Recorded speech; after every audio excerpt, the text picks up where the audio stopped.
Who is your favorite superhero? There are so many to choose from that it can be tough to pick just one, but for millions of people, the answer is undoubtedly Black Panther.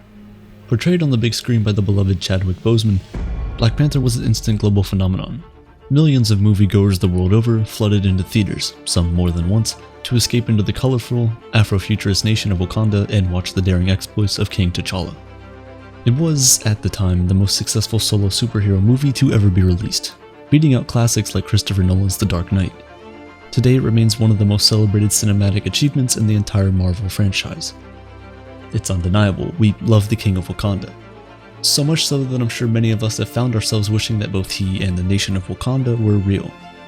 How exciting would it be to live in a world where superheroes actually existed, where a rich and powerful African nation possessed technology light years ahead of anything currently available. Sorry to burst your bubble, but the reality would likely be much different than anything depicted in the MCU. We love T'Challa because we see his journey. We go with him from his lowest point when he loses his father, to him becoming king, tracking down a group of international arms dealers, and battling his long-lost cousin, Eric Killmonger, for the heart of his nation. But how would you feel if a foreign king you've never heard of suddenly revealed that he had superhuman abilities? And more than that, that his country controlled greater technology and more wealth than any other nation on the planet. Would you still love Black Panther then? The question is more complicated than a simple yes or no, especially given the complex issues of race, colonialism, and cultural identity surrounding Wakanda. Black Panther tackled these issues head-on, offering audiences a candid examination of some of history's greatest injustices. The central conflict of the narrative itself deals with the tensions created by the specters of racism and colonization. At the start of the film, the Wakandans are adamant about maintaining their isolationist politics, believing it to be the best way of protecting their nation from the chaos of the outside world. However, this view is challenged by the arrival of Killmonger, who seeks to upend the status quo. After defeating T'Challa in ritual combat and assuming control of the throne, Killmonger delivers a speech to the tribal council in which he recounts the struggles of Black Americans and asks, pointedly, where was Wakanda?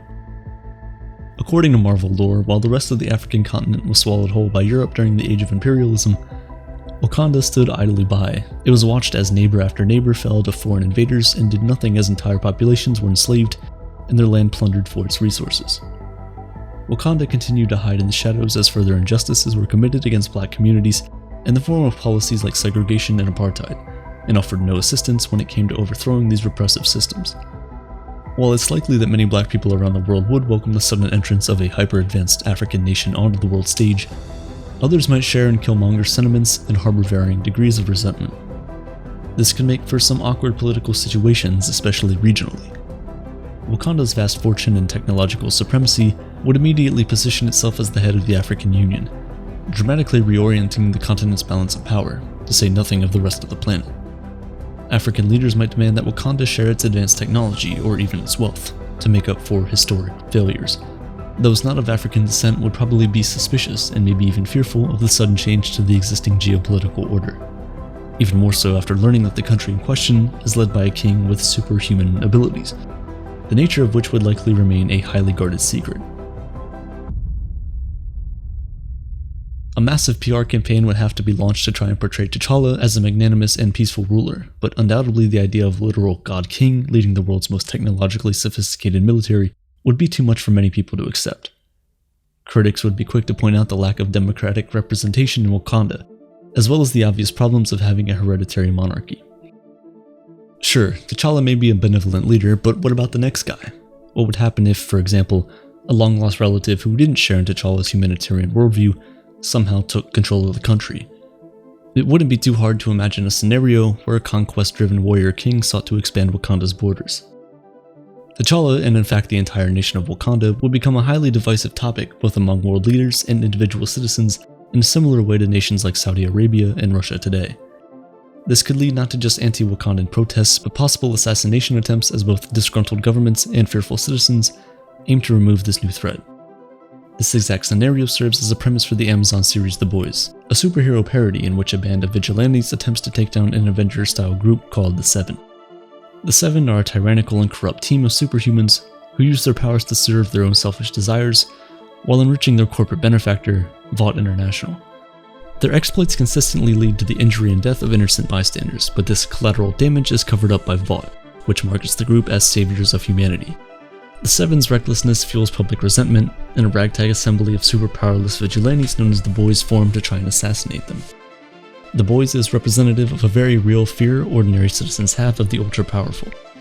It's safe to assume that most people would be suspicious of an elite group of individuals with genuine superhuman abilities.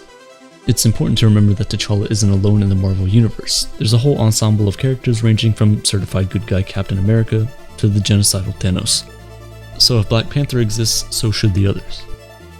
With this comes a whole slew of new problems. By their very nature, superhumans create an imbalance in society. There's them, people capable of flying faster than fighter jets or chucking cars like they were wiffle balls, and then there's the rest of us, barely able to make it through our morning commute. This inequality of ability would lead to widespread feelings of fear and resentment. Chief among people's worries would be the belief that these individuals might use their powers to establish a new social and political order.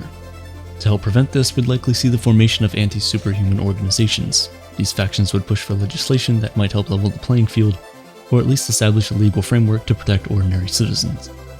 Marvel's 2016 film Captain America: Civil War uses this idea as the central conflict of its plot. Following the disastrous fallout from Avengers: The Age of Ultron, the United Nations attempts to rein in Captain America, Iron Man, and the rest of the crew in the form of the Sokovia Accords. This legislation places the Avengers family under the control of the UN and effectively ends any form of independent autonomy. This leads to a rift in the group, as half support the independent oversight while the rest believe it to be a potentially dangerous obstruction. The film concludes with the Sokovia Accords still in place and half the team being forced into hiding. Civil War explores the anxiety felt by many people regarding the recent rise of powerful, extra-governmental organizations.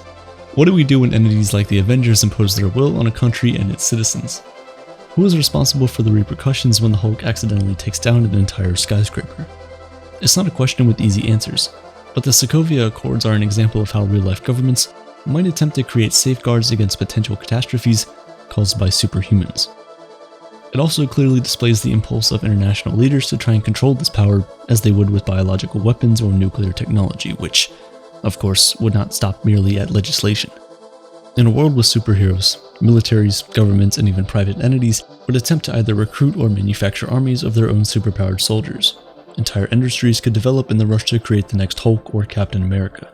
Sadly, the sudden rush for superhuman superiority would trigger a new global arms race as geopolitical rivals seek to fill their ranks with the strongest, smartest, and deadliest individuals that science can create. It would be the Cold War all over again, but this time with superpowers instead of nuclear power. It's honestly a terrifying notion and one that we may soon be forced to contend with.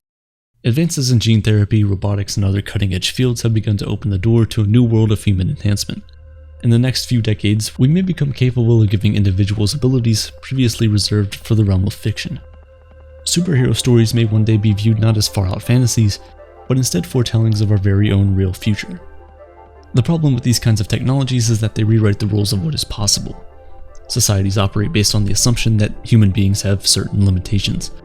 If these limitations are surpassed, it'll force us to reevaluate how our civilization functions on a fundamental level. It might benefit us then to try and understand why exactly we're so obsessed with superheroes in the first place. While modern incarnations stem largely from the realm of 20th century science fiction, the idea of powerful champions battling monsters and saving innocents dates back to the very beginning of human history. The Epic of Gilgamesh is one of the oldest surviving pieces of recorded literature, and it's basically a superhero story. It tells of a legendary king with super strength, prophetic abilities, and unparalleled fighting skills who goes on a series of quests that culminate in the search for immortality. Over the course of his adventures, Gilgamesh slays demons, travels to the underworld, and undergoes a series of trials, but ultimately fails in his goal of learning the secrets of eternal life. Though initially despondent, his defeat leads him to accept his human limitations and instead learn what it means to live a good life. The story is a template for the epics that filled ancient literature. Gilgamesh's character provided direct inspiration for the demigod Hercules and heavily influenced the Greek poet Homer, whose work is filled with seemingly superhuman protagonists. These early heroes were created to serve as models of their society's virtues, instilling the values of bravery, fortitude, and honor into citizens. And just like the superheroes of today, these characters weren't perfect. Rather, each had tragic flaws that routinely led to disaster for themselves and those around them. Their strength wasn't in being able to perform astounding feats or slay countless enemies, but in their ability to face their flaws and learn from them. In fact, the archetypal plot structure of these stories, known as the hero's journey, provides a clear formula for personal growth. By leaving a place of comfort, encountering obstacles, and confronting our weaknesses, we're able to change for the better and hopefully return as a more complete version of ourselves. At the end of Black Panther, T'Challa is able to reconcile his political beliefs with that of his cousin. Although he rejects Killmonger's call to wage war against former colonial oppressors, he realizes that Wakanda's period of isolationism must come to an end. Heroes like Black Panther and Gilgamesh serve as role models we're meant to look to for inspiration. They represent the best in us and provide examples of how we might overcome difficulties in our own lives. We love superhero stories because they give us hope that we too are capable of great deeds, and because they serve as a reminder that every single one of us has the ability to change the world. So what if Black Panther was real? We may never know. But what I do know is that you don't need superpowers to be a superhero. Dozens of people throughout history have proven that time and time again. Wakanda forever. Today's video is sponsored by Brilliant, one of the best places online to learn anything and everything STEM related. While none of us will ever assume the throne of Wakanda, with the right education, there are other superheroes we can become. Iron Man and Wakanda's very own Shuri are great examples. These characters became superheroes not because of some mystical superpowers, but because of their scientific and technological knowledge. And you can get this knowledge too by taking courses on Brilliant. I recently took Brilliant's Computer Science Fundamentals course, and it was truly amazing. Thanks to the interactive nature of this and all the other courses Brilliant has to offer, complex concepts like programming became much easier for me to understand. And it's not just computer science. There are currently thousands of lessons in Brilliant's catalog on everything STEM related, with exclusive new content added every single month, many of which are courses that some people have had to spend years paying a fortune and sitting in a classroom just to get. But from the comfort of your home and at your own pace, you can learn these same skills that will help you level up in every area of your life, from making better everyday decisions to potentially building a technologically advanced civilization like Wakanda, or your very own Iron Man suit. If you're interested in learning more, I highly recommend you check them out. It's free to start, but the first 200 people to visit brilliant.org/aperture will get 20% off a premium subscription, which unlocks every single course Brilliant has to offer. You'll not only be furthering yourself and your knowledge, but you'll be supporting Aperture at the same time.